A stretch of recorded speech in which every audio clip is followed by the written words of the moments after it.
Bismillahirrahmanirrahim. Assalamualaikum warahmatullahi wabarakatuh. Alhamdulillahi ala ihsani wa syukru lahu ala taufiqihi wa amtinani. Wa asyhadu an la ilaha illallah wahdahu la syarika lahu ta'ziman li sya'nih. Wa asyhadu anna Muhammadan abduhu wa rasuluhu da'ila ridwanih. Allahumma salli alaihi wa ala alihi wa ashabi wa ikhwanih.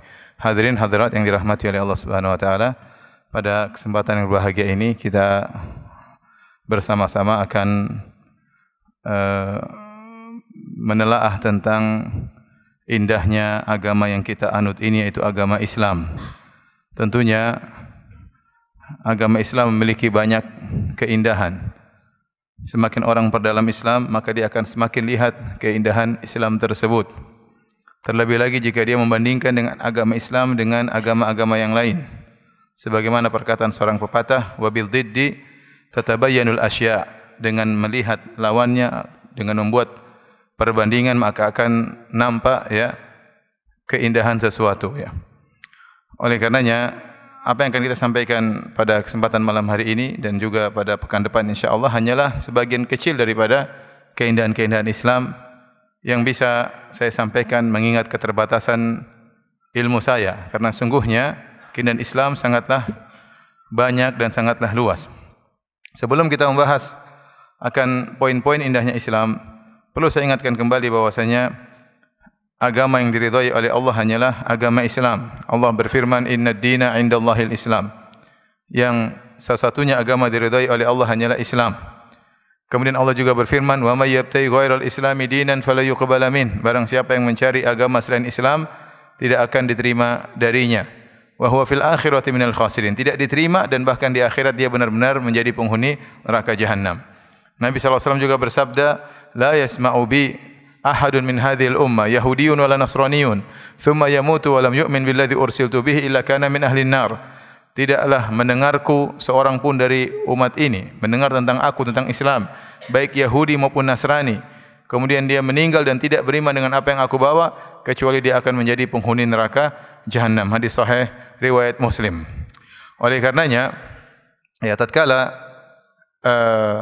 Umar bin Khattab radhiyallahu taala anhu yang mendapatkan beberapa lembaran dari kitab-kitab terdahulu, kemudian beliau bawa kepada Nabi sallallahu alaihi wasallam, kemudian beliau bacakan kepada Nabi sallallahu alaihi wasallam, maka Nabi pun menegur Umar. Kata Nabi sallallahu alaihi wasallam, "Amutahawikuna anta ya Ibn al-Khattab?" Apa kau menjadi orang yang ragu wahai Umar?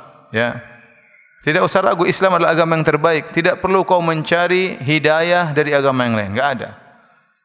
Islam sudah sempurna. Amutahawwikuna anta ya Ibn al-Khattab? Kau ragu wahai Umar? Kemudian kata Nabi sallallahu alaihi wasallam, "Lau kana Musa hayyan ma wasi'u ila tibai." Seandainya Nabi Musa masih hidup sekarang, sedangkan kau baca dari lembaran-lembaran yang pernah mungkin diturunkan kepada Nabi Musa, seandainya Nabi Musa hidup sekarang, tidak mungkin bagi dia kecuali menjadi pengikutku. Ini menunjukkan bahwasanya agama Islam adalah agama yang sempurna.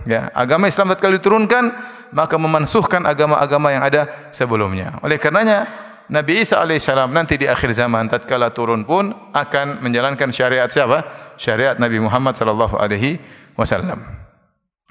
Allah tegaskan kepada kita dengan ayat yang di antara ayat yang terakhir turun waktu Nabi sallallahu alaihi wasallam sedang melaksanakan hajatul wada di padang Arafah, maka turunlah firman Allah, "Al-yauma akmaltu lakum dinakum wa atmamtu alaikum ni'mati wa raditu lakum al-Islam madina." Kata Allah Subhanahu wa taala, maka pada hari ini aku sempurnakan bagi kalian agama kalian. Islam sudah sempurna.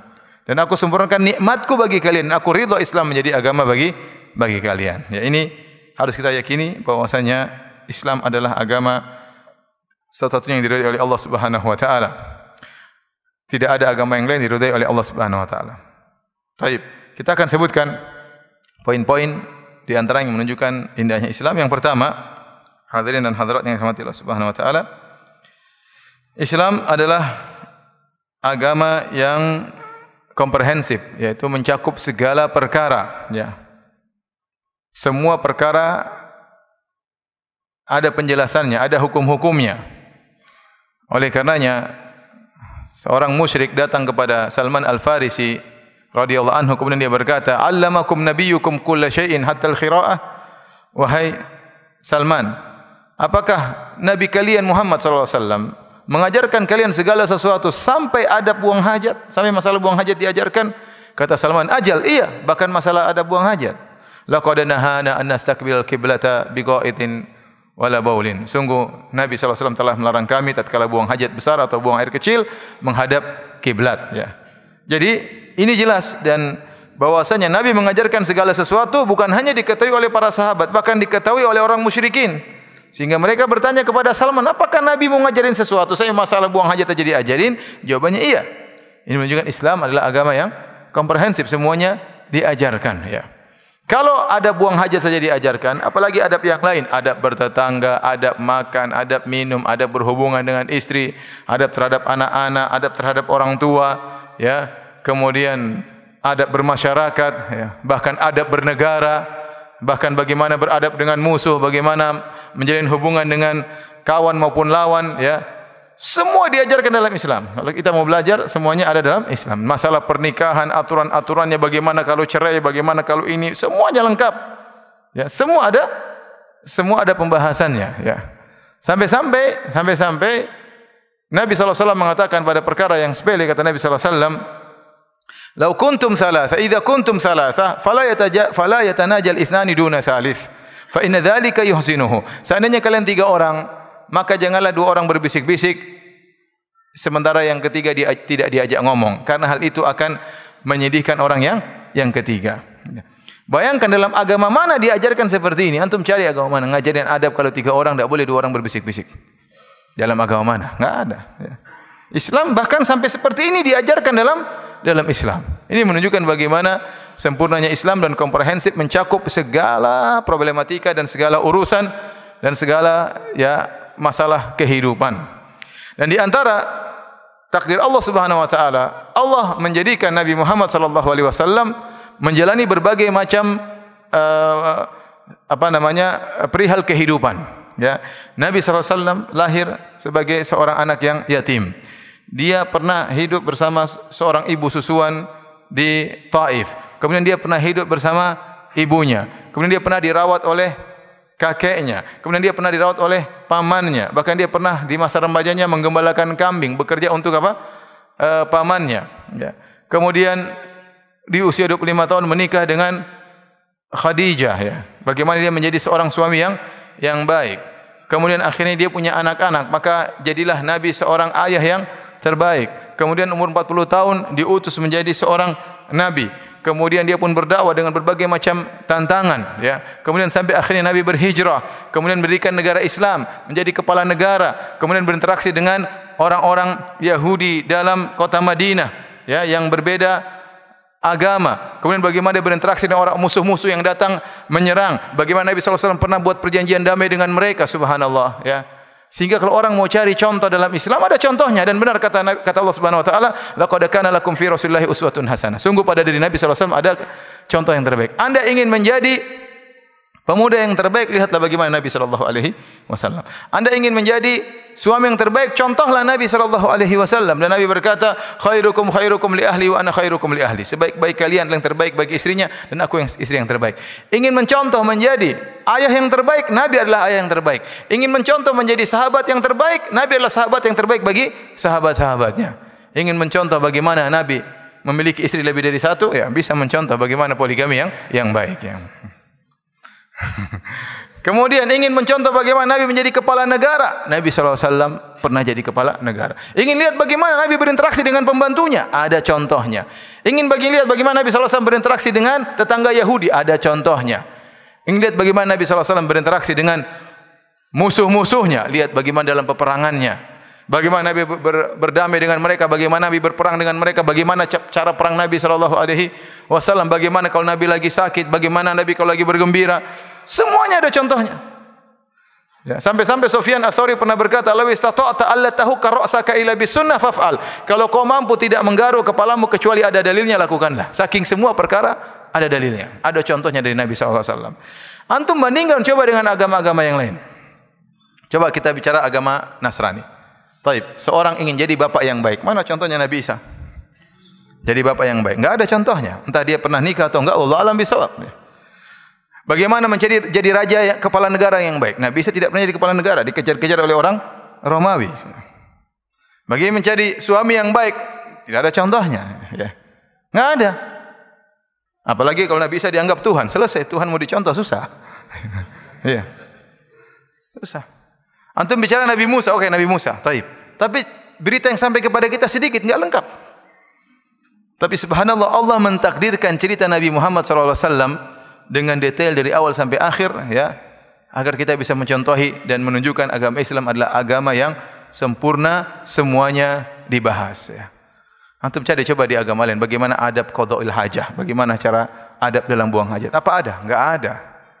Subhanallah. Maka antum bersyukur bahwasanya Islam adalah agama yang sempurna, semua sudah dibahas, ya, oleh syariat, tinggal kita menjalankannya. Tidak usah kita tidak usah kita membuat karya hukum-hukum baru. Tidak usah kita spekulasi bikin hukum yang akhirnya diprotes oleh orang, didemo oleh orang. Kemudian kita majukan, kemudian ditolak, hanya berjalan berapa tahun, direvisi dan yang lainnya. Islam sudah menyediakan segalanya, tinggal antum jalankan, ya. Maka Islam adalah salah satunya agama yang komprehensif, mengatur segalanya. Baik, ini yang pertama. Yang kedua, para hadirin dan hadirat yang Allah Subhanahu wa taala, Islam adalah satu-satunya agama yang mengajarkan mentauhidkan Allah Subhanahu wa taala, ya. Ya, sebagaimana perkataan salaf, Islam adalah ikhrajul ibad min ibadatil ibad ila ibadati rabbil ibad. Islam tugasnya adalah mengeluarkan para hamba dari penyembahan terhadap makhluk kepada penyembahan terhadap pencipta makhluk. Itulah Islam.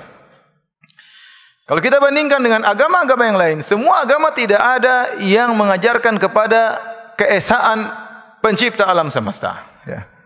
Makanya saya katakan yang paling bisa menerapkan sila pertama dari Pancasila ketuhanan yang Maha Esa adalah apa? Islam. Dalilnya banyak. Qul huwallahu ahad. Itu dalil sila pertama. Ya, Allah Maha Esa, ya. Selain Islam, semua mengajarkan kepada penyembahan terhadap makhluk, kepada jin, kepada batu, kepada hewan, kepada matahari, kepada rembulan, kepada ikan, kepada patung, kepada kayu, kepada pohon, ya. Pada mayat. Hanya Islam yang mengajarkan kepada, ya, penyembahan terhadap pencipta alam semesta, ya. Oleh karenanya bagaimana kita mau menyamakan Islam dengan agama yang lain, ya. Ya, lihat Yahudi, ya, mereka mengatakan waqalatil yahudu Uzair ibn Allah. Kata mereka Uzair putra Allah. Waduh, repot kalau Allah punya anak, repot. Allah punya anak 1 atau 2 atau 3, repot kan. Jangan batasi anak Allah. Jangan bilang anak Allah cuma berapa? 1. Oh iya, taib, anaknya 5, tapi ini yang paling disayangi. Ya jangan. Kita enggak tahu. Allah punya anak 1, Allah bisa punya anak 5, ya. Kalau anak Allah anaknya 10, oh, Tuhan 10, repot. Lihat Nabi Isa dianggap sebagai Tuhan, dia manusia, makhluk, punya kekurangan, seorang hamba yang saleh, yang memiliki sifat-sifat manusiawi yang luar biasa. Seperti dia tidur, dia lapar, ya. Dia makan, ya, sakit, beliau alaihi salam ketakutan, ya, dikejar-kejar oleh orang Romawi, ya. Bayangkan kalau dia Tuhan, kurang ajar tuh orang Romawi ngejar-ngejar Tuhan, ya. Tidak tahu diri ngejar-ngejar apa? Tuhan. Subhanallah. Apakah kemudian kita menyembah manusia seperti Nabi Isa alaihi salam, ya. Kita bicara lagi tentang sebagian agama menyembah patung, ya. Patung disembah. Untuk mau nyembah, Tuhannya dibuat dulu, subhanallah, ya. Ambil batu dipahat jadi Tuhan. Ada yang kepala gajah berwajah manusia, ya.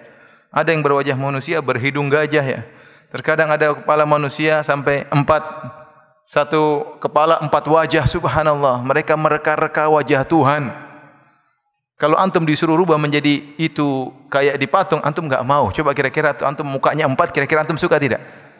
Antum aja tidak ridho kalau wajah antum seperti itu, ya. Bagaimana antum ridho Tuhan antum wajahnya seperti itu? Paham? Subhanallah.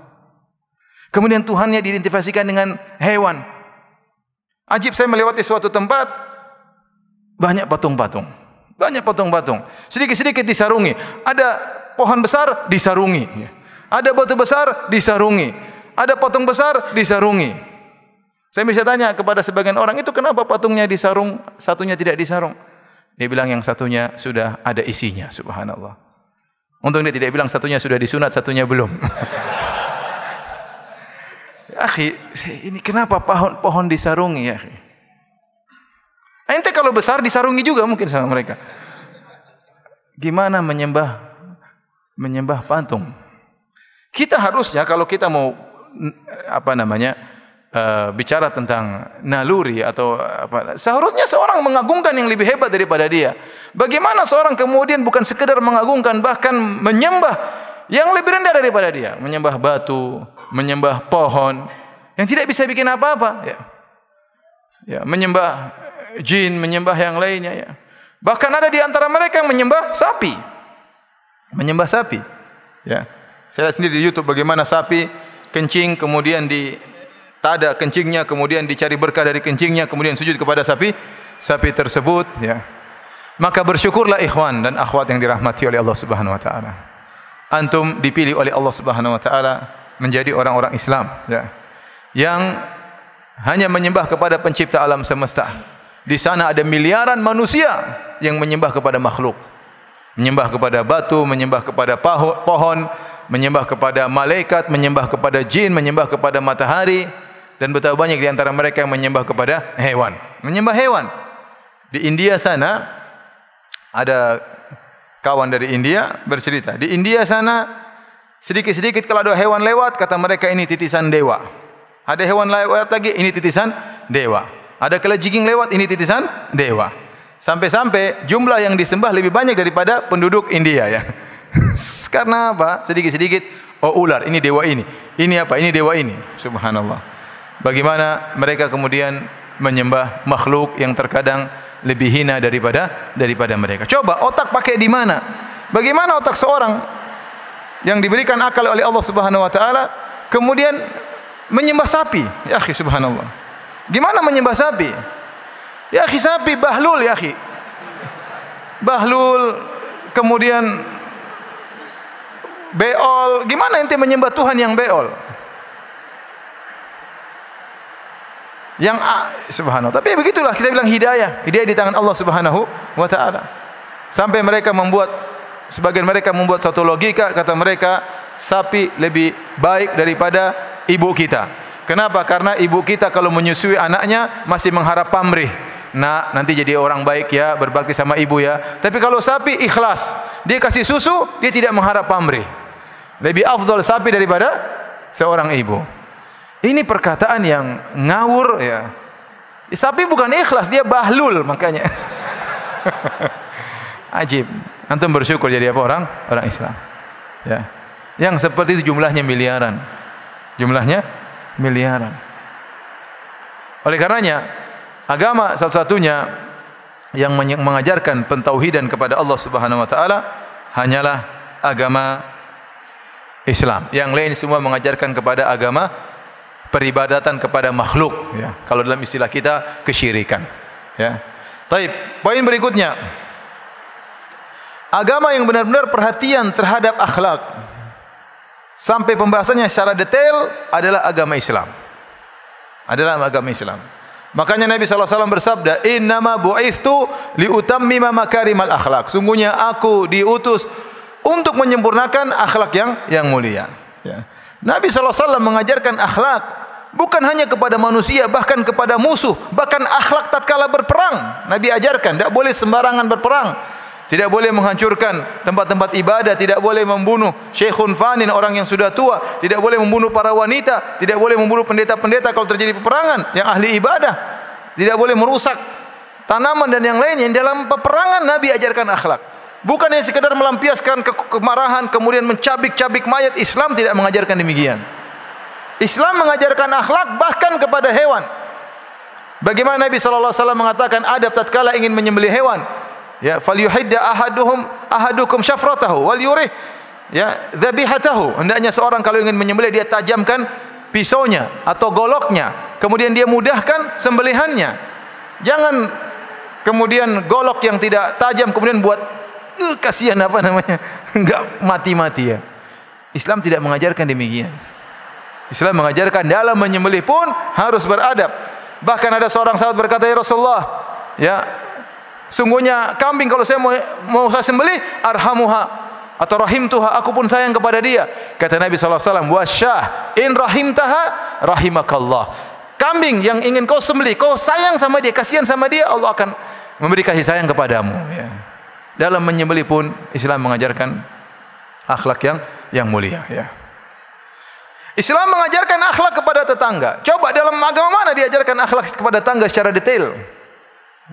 Tidak ada dalam Islam. Akhlak terhadap pembantu. Bagaimana Nabi SAW berakhlak mulia terhadap Anas bin Malik? Bagaimana Nabi SAW bahkan pernah menjenguk seorang Yahudi yang pernah menjadi pembantu Nabi SAW. Bayangkan Nabi SAW mendengar pembantunya sakit Yahudi, Nabi SAW datang kepada dia. Bagaimana seorang raja atau seorang kepala negara, seorang presiden menjenguk pembantunya. Lihatlah Nabi SAW diundang makan oleh Mulaikah, neneknya Anas bin Malik radhiyallahu taala anhu, dalam Sahih Bukhari. Nabi datang dengan begitu banyak kesibukannya, hanya diundang makan, Nabi datang. Kenapa kata para ulama? Karena di situ ada Anas bin Malik, pembantu Nabi SAW. Nabi muliakan Anas, diundang oleh nenek pembantunya, dia datang. Kemudian makan di situ, di tengah-tengah kesibukan Nabi SAW. Contoh luar biasa dalam Islam. Bagaimana Nabi SAW mengajarkan kepada kita berbakti kepada orang tua. Antum mencari di agama mana yang mengajarkan berbakti kepada orang tua seperti Islam? Datang seorang sahabat kepada Nabi SAW ingin berjihad. Maka Nabi SAW mengatakan, apakah ibumu masih hidup? Kata sahabat tersebut, masih ya Rasulullah. Kata Rasulullah SAW, ilzam rijlaiha fathammal jannah. Lazimilah kedua kaki ibumu, di situlah surgamu. Bayangkan. Nabi ajarkan bahwasanya kunci surga berada di kaki ibu. Ya. Ada lagi yang datang kepada Nabi SAW ingin berjihad. Kata Nabi SAW, ahayyun walidak. Apakah dua orang tua masih hidup? Kata dia masih. Kata Nabi SAW, fafihi mafajahid. Maka berjihadlah dalam berbakti kepada kedua orang tuamu. Oleh karenanya, Syekh Abdul Razak hafizahullah ta'ala pernah bercerita kepada saya, ada seorang masuk Islam gara-gara melihat perlakuan kaum muslimin terhadap ibunya. Suatu hari ada sekelompok kaum muslimin, mereka mungkin sedang ada urusan di luar negeri, di Eropa atau negara kafir. Kemudian ada seorang melihat bagaimana mereka bawa ibu mereka. Bagaimana ibu mereka dikeluarkan dari mobil dengan penuh kelembutan, diletakkan rebut-rebutan untuk diletakkan di atas kursi roda, semua mendorong, yang pakaikan sepatunya, yang bukakan sepatunya, yang suapin, yang gendong. Subhanallah, mereka bilang ini agama apa seperti ini memuliakan apa? Orang tua. Antum mendapatkan di mana seperti itu kalau bukan di Islam? Lihatlah bagaimana orang kafir. Di masa tua mereka ditinggalkan oleh anak-anak mereka. Mereka hanya ditemani dengan anjing. Kasihan saya lihat. Benar, nanti keluar di jalan bawa apa? Bawa anjing. Dan ini fenomena yang sangat signifikan yang saya lihat di negara Eropa antara komunitas Islam dengan komunitas kufar. Yang orang Islam, ya, orang tua bawa digendong oleh cucunya, digendong oleh anaknya, bercanda-canda dengan cucunya. Yang satunya orang tua bawa anjing, ketawa-ketiwi dengan anjingnya, kasihan. Dan itu penderitaan yang luar biasa yang mereka rasakan. Ya. Kalau ada yang sakit di antara mereka, lihat kalau orang Islam yang sakit, yang jenguk banyak, tetangga, kerabat. Kalau mereka hanya ada dalam film-film, kenyataannya tidak ada yang kunjungi. Anaknya pun tidak menjenguk.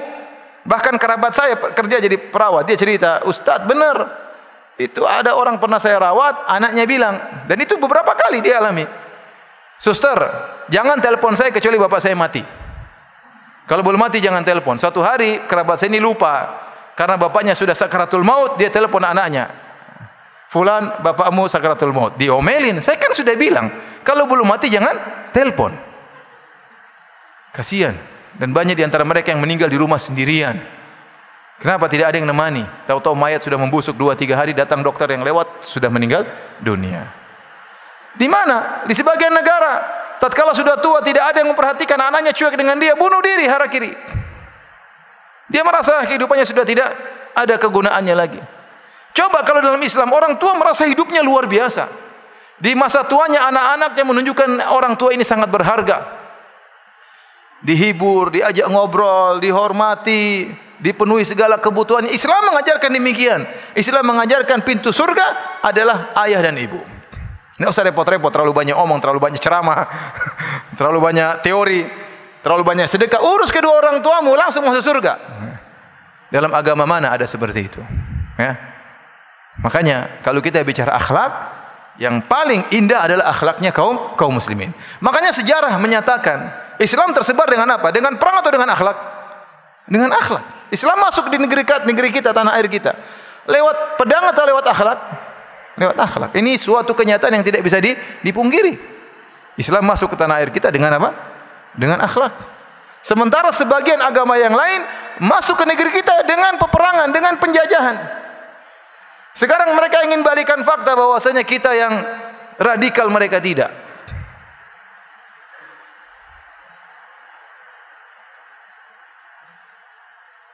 Dalam sejarah, kalau ada non-muslim tinggal di negara Islam, nyaman, tidak diintimidasi, tidak dibunuhin, tidak disiksa. Coba lihat orang-orang Islam yang tinggal di negara-negara kafir.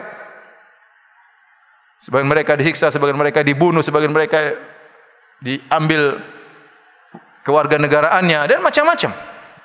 Oleh karena kalau sudah bicara akhlak, Islam adalah agama yang paling mengajarkan akhlak. Jangankan kepada semua muslim, bahkan kepada musuh, bahkan kepada non-muslim diajarkan bagaimana akhlak yang baik. Oleh karenanya kenyataan menjelaskan bahwasanya Nabi SAW di zaman peperangan, Nabi SAW tidak pernah memulai peperangan terlebih dahulu. Tidaklah Nabi memerang kecuali diserang terlebih dahulu. Coba kita bicara kasus atau sejarah Nabi SAW. Nabi pertama tinggal di Mekah, berdakwah 13 tahun. Bayangkan, dibunuhin sahabat, disiksa, Kemudian Nabi terpaksa setelah 13 tahun pergi. Semua harta beliau tinggalkan. Baru kemudian terjadi namanya perang Badar. Ya, karena orang-orang kafir yang mulai. Setelah perang Badar terjadi perang Uhud. Mereka yang datang serang. Mereka yang datang apa? Serang. Perang Badar mereka datang 1.000 orang. Ya. Perang Uhud mereka datang 3.000 orang. Perang Khandaq mereka datang 10.000 orang untuk menyerang Rasulullah sallallahu alaihi wasallam. Ya. Nabi tidak memulai peperangan, tapi mereka yang mulai. Kemudian Nabi sallallahu alaihi wasallam mulai menyerang mereka. Kemudian Nabi sallallahu alaihi wasallam mulai menyerang Romawi dan Persia karena ada masalah, mereka yang bikin masalah kepada kaum muslimin. Ya. Sementara sejarah menyatakan Nabi tidak pernah menyerang negeri Habasyah. Padahal Habasyah juga negeri Nasara. Kenapa? Karena ada jalinan baik antara Nabi dengan mereka. Raja Najasyi waktu itu masih Nasrani, dia yang pernah menolong para sahabat. Karena mereka tidak pernah mulai menyerang kaum muslimin. Oleh karena para hadirin hadirat Allah Subhanahu wa taala, antum kalau mau jujur perhatikan agama apa yang paling mengajarkan akhlak seperti apa? Seperti Islam. Diajarkan dengan akhlak yang luar biasa, apalagi terhadap orang tua. Karenanya kita orang Islam tidak butuh dengan namanya hari ibu. Tidak butuh. Setiap hari buat ibu. Islam mengajarkan kalau tiap hari kau bisa kasih hadiah sama ibumu, kasih. Kalau bisa tiap hari kau telepon ibumu, telepon ibumu. Kalau bisa tiap hari kau ketemu ibumu, ketemu ibumu. Tidak perlu hari ibu. Mereka orang-orang sengsara yang ibu-ibu mereka sengsara, butuh kebahagiaan, perlu namanya hari apa? Hari ibu. Nanti lama-lama ada hari bapak. Lama-lama ada hari nenek, lama-lama hari adik, karena kurang perhatian hidupnya masing-masing, hidupnya ya kebahagiaan hilang dari dada-dada mereka. Baik.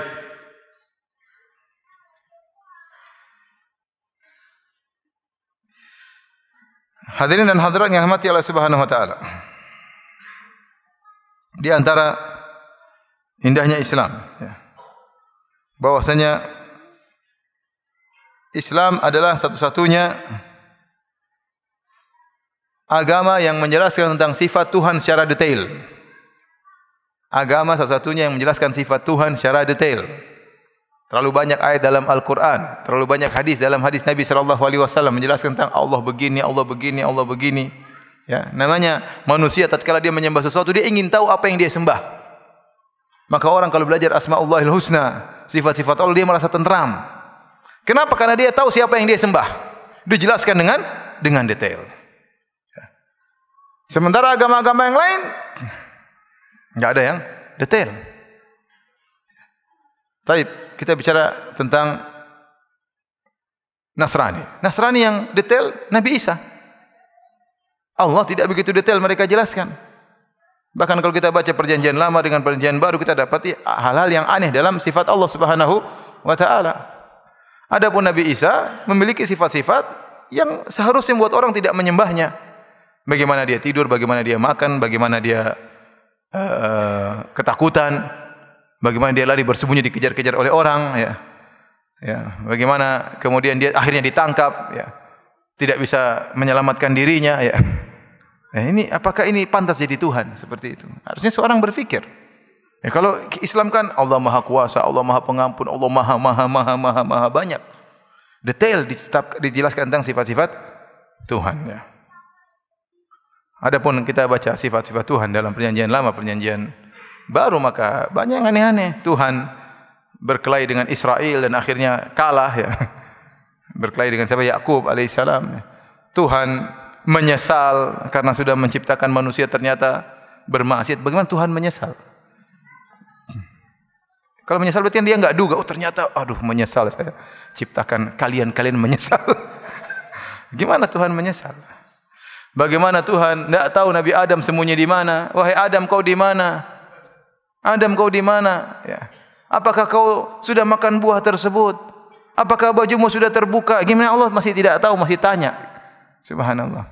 Tuhan berjalan di surga, terdengar suara tapak Tuhan. Langkah-langkah kaki Tuhan. Subhanallah. Jadi gimana kalau Tuhan yang disifatkan ternyata demikian? Tapi kita bicara tentang agama Buddha. Siapa yang mereka tuhankan? Ya, siapa yang mereka tuhankan? Bahwasanya Siddhartha Gautama tidak pernah menciptakan. Ya. Kemudian kalaupun diceritakan, ya akhlaknya yang mulia. Akhlak sebagai manusia, bukan sebagai sesembahan. Bukan sebagai apa? Tuhan. Ya. Apakah Siddhartha Gautama pernah menciptakan bumi dan gunung, semuanya sudah ada sebelum dia ada. Dia muncul semua sudah tersedia. Oleh karena saya punya ada risalah ditulis oleh seorang mahasiswa Madinah dari Thailand tentang masalah Buddha. Dia jelaskan bahwasanya zaman salafnya orang-orang Buddha dahulu, salafus solehnya, ya. Salaf itu artinya yang terdahulu, ya. Mereka tidak pernah mempertuhankan Buddha alaihissalam. Mereka tidak pernah mempertuhankan Buddha, Siddhartha Gautama. Tidak pernah. Tidak pernah. Setelah generasi-generasi berikutnya baru mereka mempertuhankan siapa? Buddha. Karena tidak ada Buddha pernah mengaku dirinya sebagai Tuhan. Dan tidak pernah Buddha menciptakan ini dan itu. Tidak ada dalam sejarah Buddha demikian. Bagaimana kemudian dia dianggap sebagai Tuhan? Kalau kita bicara tentang misalnya agama Hindu, repot juga tentang sifat-sifat Tuhan. Tuhan ada 3. Ada dewa pencipta, namanya apa? Brahmana. Kemudian ada dewa perusak, namanya Siwa. Dewa pemelihara, namanya apa? Wisnu. Ya. Tuhan 3. Dan bukan multiple fungsi. Ya. Harusnya nama Tuhan bisa semuanya. Bisa mencipta, bisa mematikan, bisa menghidupkan, bisa memelihara. Ini satu cuma bisa menciptakan. Kalau Brahmana sudah menciptakan antum, ya udah ya, saya sudah selesai tugas saya. Loh iya. Dia mau melihara nggak bisa. Panggil Tuhan yang lain. Itu yang pelihara. Pelihara nggak mati-mati. Saatnya dia mati. Panggil Tuhan yang ini. Saatnya mati. Kasih mati. Ya, gimana kemudian? Saya pernah ketemu dengan orang Nasrani. Dia masuk Islam di Masjid Duku Bima di Bekasi. Saya tanya, antum kenapa masuk Islam? Sederhana Ustaz. Saya berpikir kalau Tuhan 3, banyak masalah. Mereka diskusi dulu gimana caranya memutuskan permasalahan. Tuhan 1 kan segera. Kalau Tuhan 3 diskusi, 1 enggak setuju, 1 setuju, repot ya. Repot. Ya. Bagaimana kalau Tuhan tersebut bertengkar? Taib. Brahmana menciptakan seorang namanya Abdullah. Taib ya. Tahu-tahu Wisnu sama Siwa bertengkar. Wisnu bilang ini Abdullah harus hidup. Siwa bilang ini harus mati. Terus gimana? Siapa yang menang kalau begitu? Enggak mungkin menang dua-duanya. Kalau menang dua-duanya berarti Abdullah mati dan hidup. Repot. Kalau kalah dua-duanya tidak pantas dua-duanya jadi Tuhan. Jadi itulah kenyataan yang ada. Bagaimana kemudian sifat-sifat Tuhan penuh dengan kekurangan. Ya, sifat-sifat Tuhan penuh dengan kekurangan. Hanya bisa mencipta, hanya bisa memelihara, hanya bisa merusak. Dan itu bukan ciri sebagai Tuhan. Oleh karenanya agama yang benar-benar menjelaskan tentang sifat-sifat Tuhan secara sempurna dengan detail adalah agama Islam. Agama Islam. Semakin orang ingin mengenal Tuhan, dia semakin beriman. Sebagian agama, kamu jangan terlalu detail-detail masalah ketuhanan. Nanti kamu malah bingung. Tidak, Islam tidak. Ente belajar. Ente perlu kenal siapa Tuhan ente yang ente sembah. Bagaimana sifat-sifatnya. Anda akan semakin cinta kepada Allah Subhanahu wa taala. Anda semakin khusyuk dalam salat, Anda semakin tunduk kepada Allah Subhanahu wa taala. Sebagian agama malah dilarang, jangan belajar terlalu detail. Kenapa? Nanti malah bimbang. Kok Tuhan begini? Kok Tuhan begini? Kok Tuhan begini? Repot. Sudah, kamu global-global aja, jangan terlalu detail. Taib. Di antara keindahan Islam, Islam adalah agama yang diturunkan oleh pencipta alam semesta. Adapun kebanyakan agama di dunia hanyalah karangan manusia. Ya. Yang agama benar-benar turun dari pencipta alam semesta 3, yaitu Islam, Yahudi dan Nasrani. Tapi Yahudi dan Nasrani telah mengalami tahrif, penyimpangan. Adapun yang terjaga tidak mengalami perubahan hanyalah apa? Islam. Hanyalah Islam. Oleh karenanya kitab sucinya Al-Quran turun langsung dari Allah Subhanahu wa taala. Tanzilul kitab. Ya, minallah. Allah telah menurunkan Al-Kitab. Allah turunkan Al-Kitab. Taurat dan Injil juga turun dari Allah, tapi sudah mengalami banyak perubahan, telah banyak mengalami penyimpangan. Adapun yang lain, coba antum lihat. Baik, agama Buddha, apa kitab sucinya? Siapa yang karang kitab suci tersebut? Tanya. Mana data otentik? Itu karangan siapa? Tapi tanya agama Hindu, apa kitab sucinya? Mereka pun berselisih. Tidak ada yang bisa memastikan bahwasanya ini karangan dewa, enggak ada. Kisahnya perang-perang Bharatayuda, perang ini macam-macam ya. Terkadang ada persinggungan antara ini, kisah-kisah ini. Tapi apakah itu ciri-ciri kitab suci? Ya. Mana data otentik Anda bisa sebutkan sanadnya bahwasanya ini benar-benar karangan dewa? Tidak ada dalilnya. Apalagi kalau kita bicara cuma sekitar Konfusius, Konghucu, ya karangan orang. Lao Tse, karangan orang. Shinto, apa? Jepang, budaya. Mana? Kalau Islam benar-benar dari Tuhan pencipta alam semesta. Bahkan bukan karangan Muhammad. Bahkan Muhammad ditegur oleh Allah Subhanahu wa taala. Bahkan Muhammad terkadang disalahkan oleh Allah Subhanahu wa taala. Bahkan terkadang Allah menurunkan ayat tidak sesuai dengan keinginan Nabi Muhammad sallallahu alaihi wasallam. Benar-benar karangan autentik dari Allah Subhanahu wa taala. Oleh karenanya tidak ada hukum yang sempurna seperti hukum Islam, karena hukum Islam turun langsung dari Allah Subhanahu wa taala. Yang berikutnya, hadirin dan hadirat yang dirahmati Allah Subhanahu wa taala. Islam agama yang mengatur keseimbangan antara kebutuhan rohani dengan kebutuhan jasad, jasmani dan rohani. Tidak seperti sebagian agama yang lain yang terkadang terlalu fokus kepada kebutuhan jasmani dan terkadang terlalu fokus kepada kebutuhan rohani sehingga tidak logis. Islam benar-benar mengatur kebutuhan jasmani dan kebahagiaan jasmani dan kebahagiaan rohani. Oleh karenanya hadis yang paling menunjukkan akal ini adalah kisah antara Salman Al-Farisi dan Abu Darda. Waktu Salman Al-Farisi datang menjenguk Abu Darda, maka beliau mendapati Abu Darda tidak sedang di rumah dan mendapati Ummu Darda sedang memakai pakaian yang kurang rapi. Maka Abu Salman bertanya, "Aina Abu Darda? Wahai Ummu Darda, di mana suamimu?" Kata Ummu Darda, "Akhuka laisa lahu hajatun ila dunya." Saudaramu Abu Darda tidak butuh dengan dunia. Isyarat bahwasanya Abu Darda tidak perhatian terhadap istrinya. Maka Salman merasa ada masalah. Maka Salman menunggu kedatangan Abu Darda. Begitu Abu Darda sampai di rumah, Abu Darda menghidangkan makanan agar Salman makan. Kata Salman, "Saya tidak makan sampai kau makan." Kata Abu Darda, "Saya sedang puasa." "La akul hatta ta'kul." "Saya tidak makan sampai kau makan." "Buka puasamu." Akhirnya Abu Darda buka puasa. Ternyata Salman tidak pulang. Salman tidur juga di malam hari di rumah Abu Darda. Baru sepertiga malam pertama, Abu Darda sudah mau solat malam. Kata Salman, "Belum, sekarang waktunya tidur." Tidur lagi. Sepertiga malam yang kedua, Abu Darda mau bangun solat. Kata Salman, "Belum, saatnya tidur." Tatkala sepertiga malam yang terakhir, baru Salman bangun Abu Darda, maka mereka pun solat. Setelah solat, maka Salman kasih nasihat kepada Abu Darda. Kata Salman Al-Farisi radhiyallahu anhu, "Inna li rabbika 'alaika haqqan." Rabbmu punya hak. Wali jasadika 'alaika haqqan, jasad pun juga punya hak. Ya, wali zaurika 'alaika haqqan, tamumu juga punya hak. Wali ahlika 'alaika haqqan, istrimu juga punya hak. Fa'atikul ladzi haqqin haqqah, berikanlah masing-masing haknya. Islam agama yang logis. Hidup sebagai manusia, ya.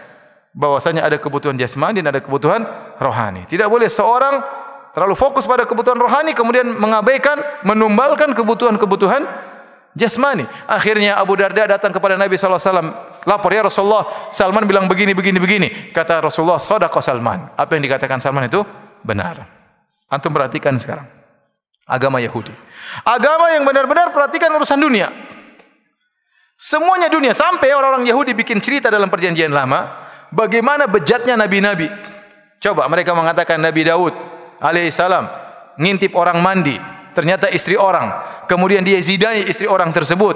Tatkala dia sudah jatuh cinta kepada wanita ini, akhirnya dia suruh suaminya yang merupakan panglimanya suruh perang lawan orang-orang yang jago agar mati. Begitu suaminya mati, dia nikahi perempuan ini. Bayangkan, antum dapat kisah Nabi kurang ajar seperti ini. Kenapa? Para ulama mengatakan karena mereka ingin menyatakan kalau Nabi aja kurang ajar, kita juga enggak apa-apa kurang ajar. Orang Nabi aja kurang ajar.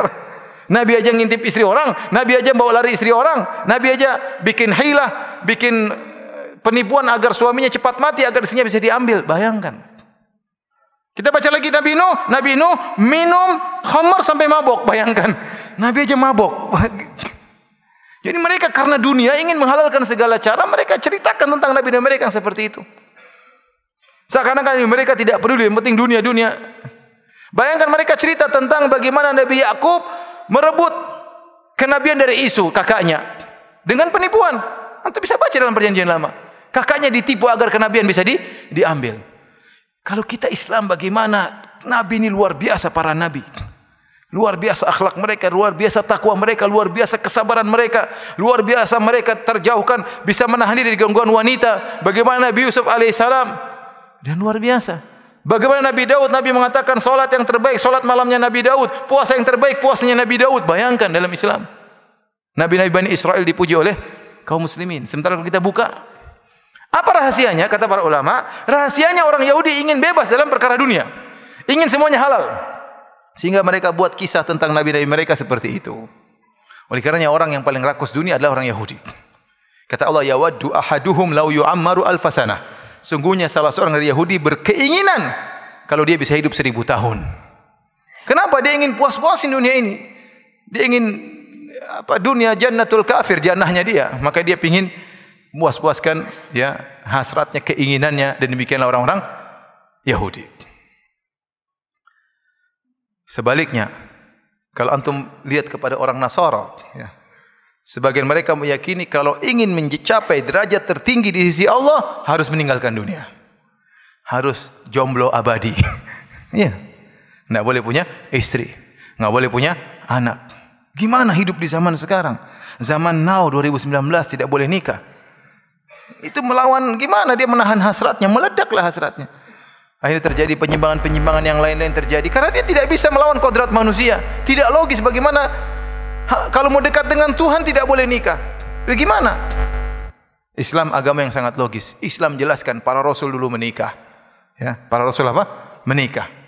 Ya, bahkan Nabi Muhammad SAW juga menikah dan dia menjadi orang yang paling bertakwa kepada Allah. Oleh karenanya, saya juga pernah ketemu dengan kawan beragama Hindu. Ya, waktu dia undang saya makan, kemudian saya datang, dia bikin dua menit restoran bagian haram corner ya. Ini halal apa? Corner. Ya, Ustaz sebelah sini Ustaz. Oh iya, halal.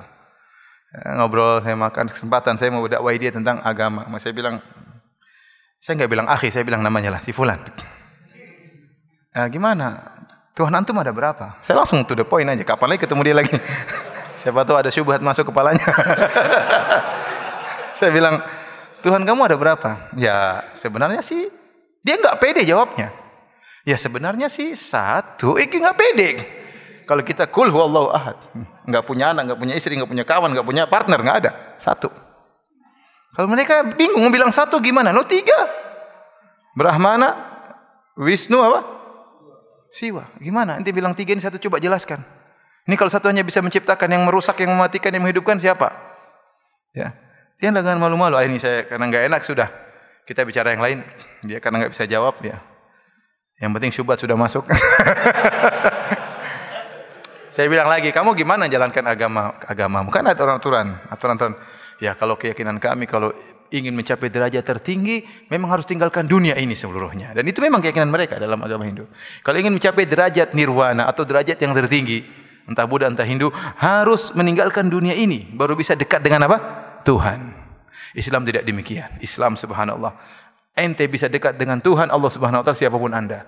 Jadi raja bisa enggak dekat dengan Tuhan? Bisa.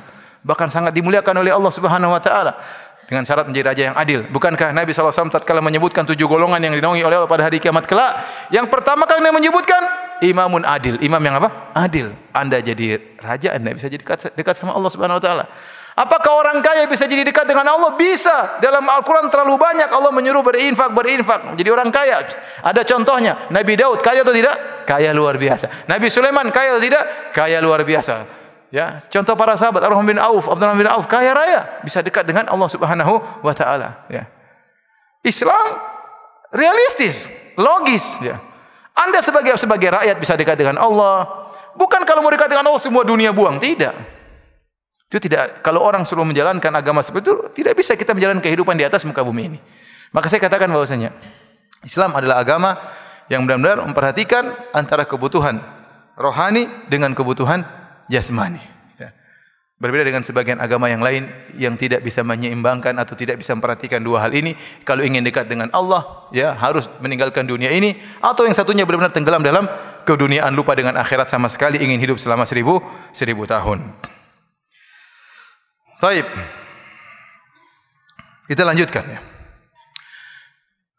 Di antara indahnya Islam, Islam adalah agama yang tidak mengenal kasta. Tidak ada tingkatan-tingkatan strata dalam Islam kecuali dengan ketakwaan. Dan Allah sudah menurunkan statement yang jelas yang diketahui oleh kebanyakan kaum muslimin. Inna khalaqnakum min dzakarin wa untha wa ja'alnakum syu'uban wa qabaila lita'arafu inna akramakum indallahi atqakum. Kata Allah, kami jadikan kalian bersuku berbangsa-bangsa untuk saling mengenal di antara kalian. Sungguhnya yang paling mulia di sisi Allah adalah yang paling apa? Bertakwa.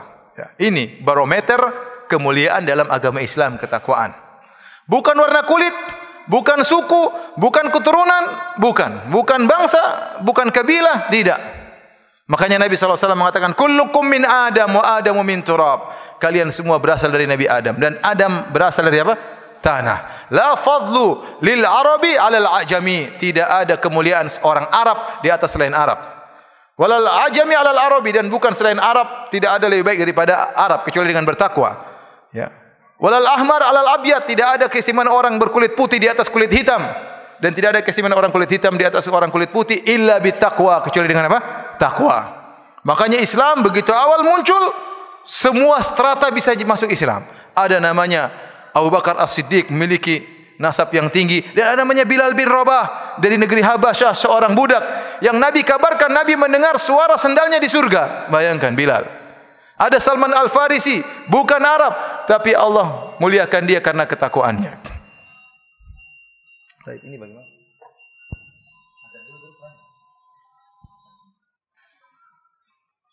Baik, kita dengar azan dulu, baru kita lanjut.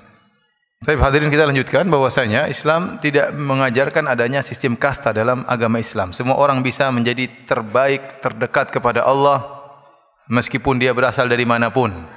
Oleh karenanya Bilal bin Rabah, seorang berkulit hitam, ternyata sangat tinggi nilainya di sisi Allah Subhanahu wa taala, dijamin masuk surga oleh Nabi sallallahu alaihi wasallam.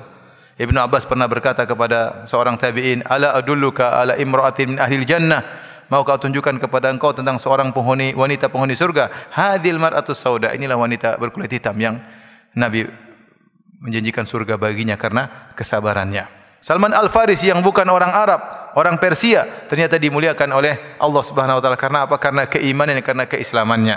Seorang penyair berkata, laqad rafa'al Islamu Salman Al-Farisi wa qad wada'a al-kufru nasiba Abu Lahabin.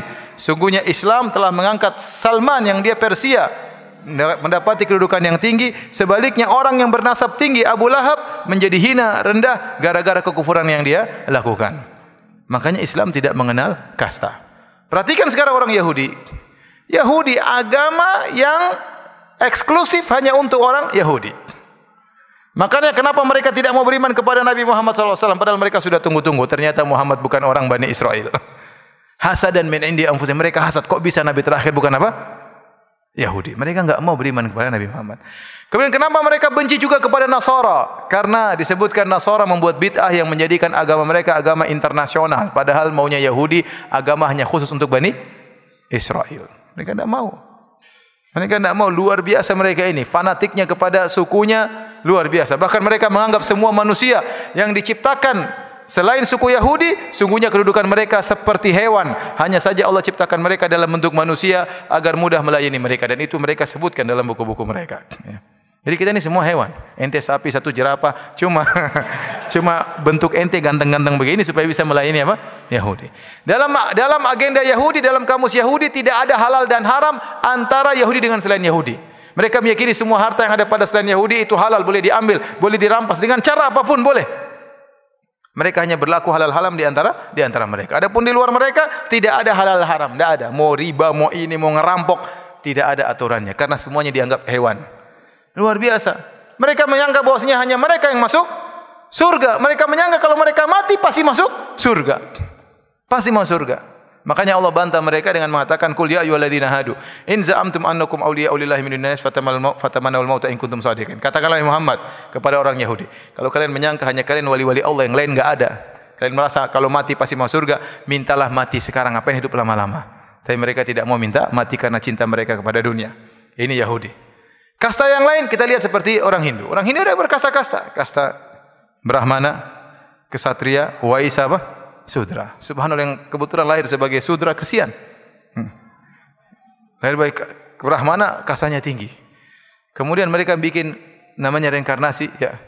Kalau yang berkasta Sudra ingin naik pangkat di kehidupan berikutnya, ya, maka hendaknya dia berkhidmat kepada kasta di atasnya, ya.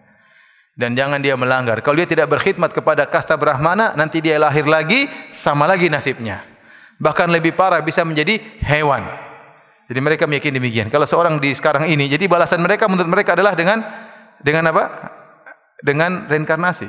Kalau sekarang mereka di dunia tidak bisa melayani kasta di atasnya dengan baik, atau mereka berbuat maksiat, nanti mereka bakalan lahir dalam kehidupan berikutnya jadi parah, ya. Mungkin jadi kambing, mungkin jadi sapi, ya. Makanya ada teman saya dari India cerita, mereka datang berkunjung kepada teman mereka orang India yang beragama lain, tiba-tiba ada kambing masuk. Ini jangan-jangan om kita, kata. Kemarin baru meninggal, ya. Gitu. Subhanallah. Sebaliknya mereka meyakini hewan juga kalau berakhlak mulia bisa naik pangkat jadi manusia. Nanti insya Allah kita bahas lagi tentang reinkarnasi pada pembahasan berikutnya. Tapi intinya maksud saya, ya, maka muncullah namanya Siddhartha Gautama ingin menghilangkan kasta-kasta ini, ingin menghilangkan kasta-kasta. Islam agama yang logis, realistis, semua orang bisa dekat dengan Tuhan, semua orang bisa mencapai derajat yang mulia dengan apa? Ketakwaan siapapun dari Anda. Ya, makanya Islam tidak mengenal eksklusivitas itu enggak ada. Enggak ada bahwasanya agama yang top hanya keturunan ini, enggak ada. Nabi SAW ketika berdakwah, Nabi SAW mengirim siapa saja.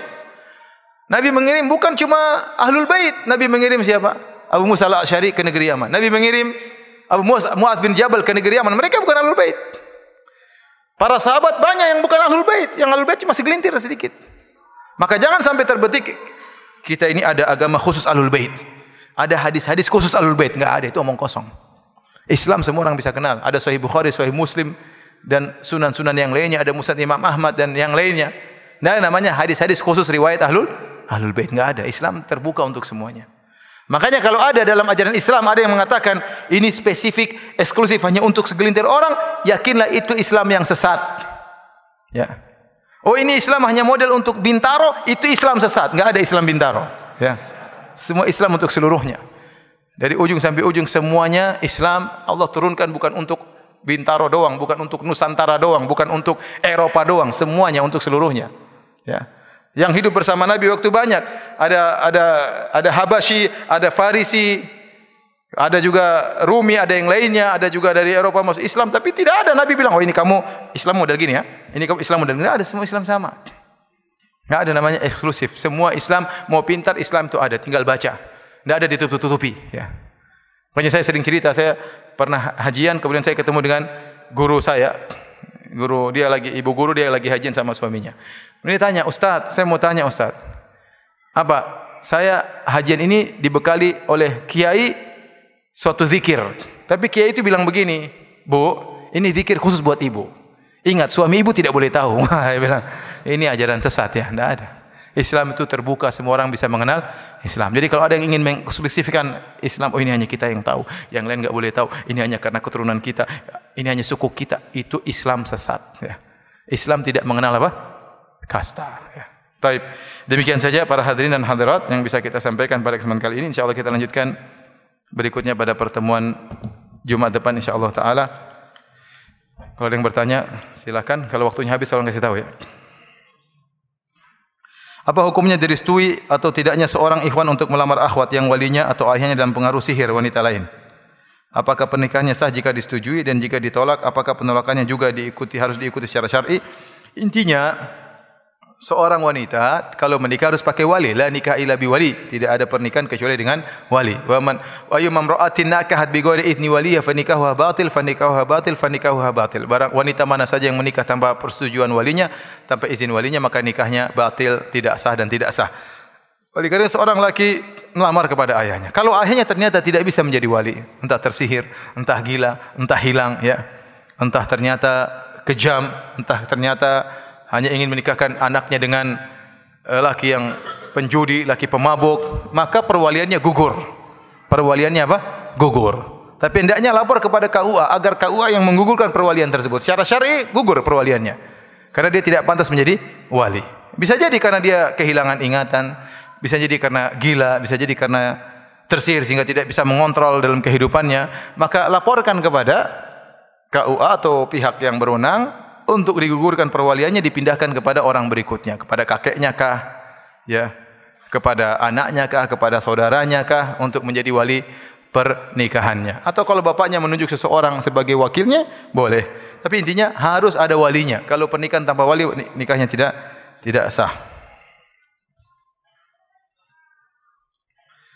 Ustaz, bagaimana caranya dapat khusyuk dalam solat? Khusyuk dalam solat adalah perkara yang aziz, perkara yang agung, dan dia adalah ruhnya solat yang menentukan pahala seorang dalam solatnya. Sebagaimana penjelasan para ulama, kata Nabi sallallahu alaihi wasallam, "Innar rajula la yansarifu min salatihi wa la yuktabu lahu illa nisfuha aw thuluthuha aw rubu'uha." Seorang keluar dari solatnya dan tidak dicatat dari pahala solatnya kecuali cuma setengah, sepertiga, seperempat, seperlima sampai sepersepuluh.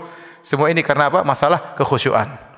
Maka tatkala Allah memuji para penghuni surga, kata Allah Subhanahu wa taala, alladzina yarithuna al-firdausa hum fiha khalidun, yaitu orang-orang pewaris surga Firdaus. Allah sebutkan ciri-ciri mereka dalam surat Al-Mu'minun. Yang pertama, qad aflahal mu'minun alladzina hum fi salatihim khashi'un. Sungguh beruntung orang yang beriman, yaitu orang yang khusyuk dalam apa?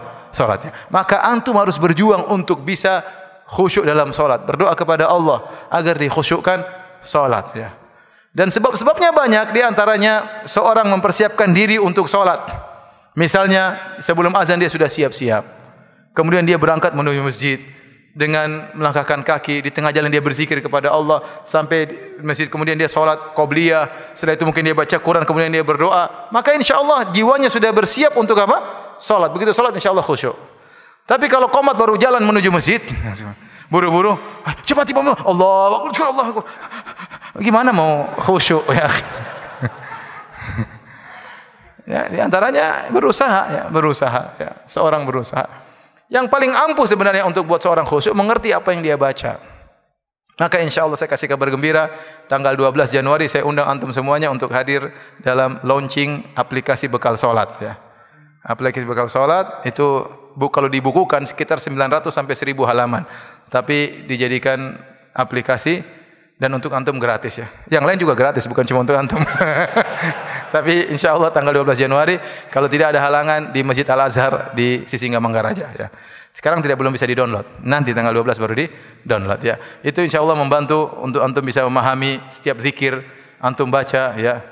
Zikir ruku apa artinya, zikir doa iftitah apa artinya. Banyak kita baca kita enggak ngerti apa maksud dari zikir tersebut. Kalau kita kurang mengerti, kita susah untuk apa? Khusyuk. Yang terakhir agar bisa khusyuk, banyak sebabnya, tapi di antaranya antum merasa Allah hadir sedang menilai antum. Makanya di antara makna ihsan, anta ta'budallaha ka'annaka tarah, fa illam takun tarah fa innahu yarak. Di antara makna ihsan dalam ibadah yaitu engkau beribadah kepada Allah seakan-akan engkau melihat Allah, yaitu engkau memperhatikan keagungan Allah sehingga seakan-akan di hadapanmu kau lihat Allah sehingga kau menjadi khusyuk. Kalau kau tidak mampu, imanmu masih lemah, kau tidak mampu membayangkan keagungan Allah, maka yakinlah Allah sedang melihatmu. Dan kita akan menjadi khusyuk tatkala kita tahu Allah sedang menilai. Kita aja salat kalau ada guru kita yang lihat kita pasti solatnya khusyuk ya. Apalagi dikasih nilai kan. Waduh, mau gatal aja kita tahan ya. Ya, kenapa? Karena ada nilainya. Sekarang kita tahu Allah sedang melihat, Allah sedang menilai. Alladzi yaraka hina taqum, yang melihat engkau tatkala kau berdiri. Wa taqallubaka fis sajidin, tatkala kau sedang sujud. Allah lihat. Anggap Allah sedang melihat kita, maka kita salat yang terbaik. Maka di antara nasihat Nabi sallallahu alaihi wasallam, sallu salatal muwaddi'in. Salatlah seperti orang yang hendak apa?